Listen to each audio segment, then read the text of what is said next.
Okay, so today I'm going to show you how I create a layered face using Caran d'Ache, crayons, colored pencils, markers, that sort of thing. Because I have to keep the videos short so that I can load them, I have already started, but I'll tell you what I've done up till now. I have a gel print that had just a little bit of color on it in the background. Hopefully you can see that pretty good. I also took some Copic markers, but any markers would work, and just kind of free wrote over the over and across the page in multiple directions, just so you could get a lot of different layers of color and just kind of random lines in the background. I then took just a colored pencil, and I'll just show you the palette that I work with. I don't use a lot of different colors. I used a black pencil just to kind of quickly sketch out a face.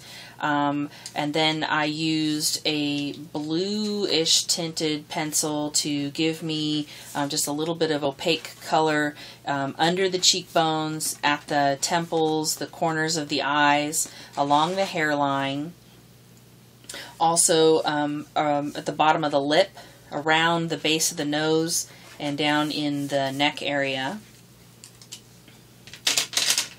I then took, here's my color palette that I use for these are wax pastels that are water soluble, although I don't use any water. I just use the tip of my finger to blend it, and I'll show you that here in a minute.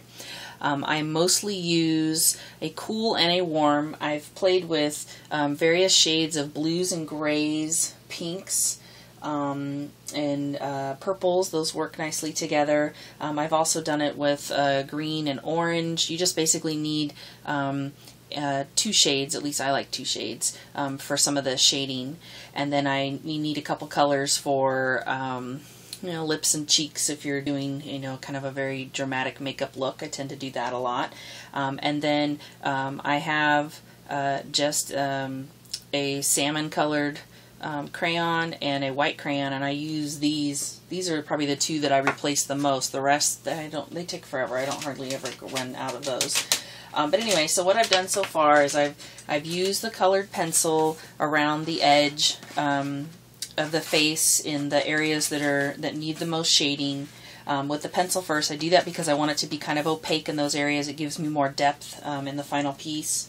Then I went over it again with the light blue crayon, and you simply just kind of scrub it roughly in, and then you just I use my middle finger, and you just kind of smear it in, and you can hear how hard I'm rubbing just to kind of smear it.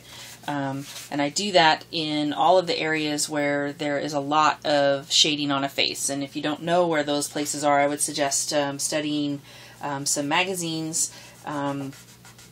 Oprah's O magazine is one of my favorites because they have a really good diversity of women in terms of shapes and sizes and colors, ethnicities, backgrounds, face shapes. And so you can learn a lot about the different shapes of noses and things. So I think that's worth exploring.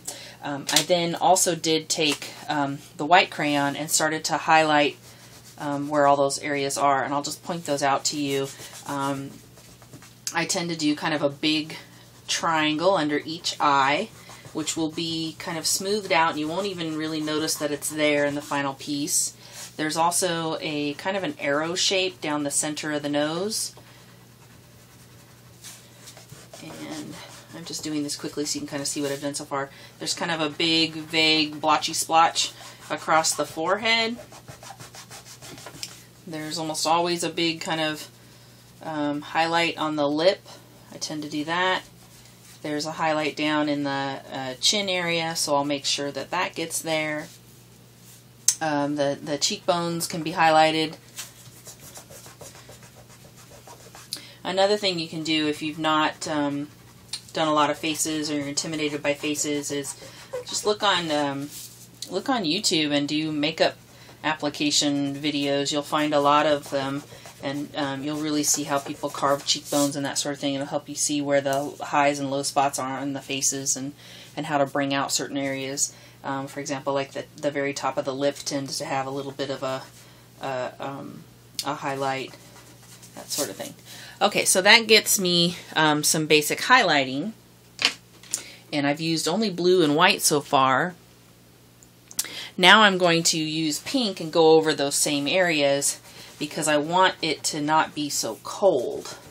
And so I'm just going to put that pink, and so hopefully you can kind of see how that took away from the coolness of the blue.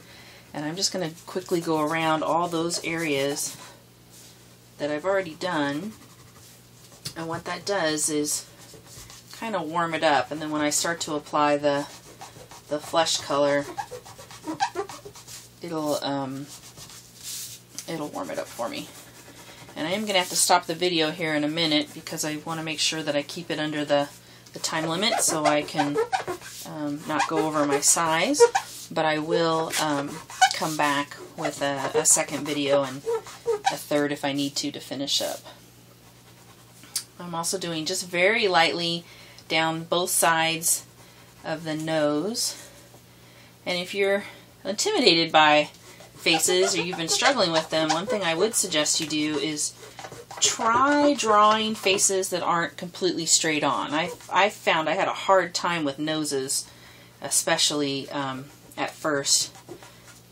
But once I started working with like a 3/4 face or even a face in profile, the noses weren't as intimidating, and I figured out that less is more when you're working with the nose. And so I'm going to go ahead and just finish up this highlighting real quick, and then I think I'm going to stop the video, and then I'll come back.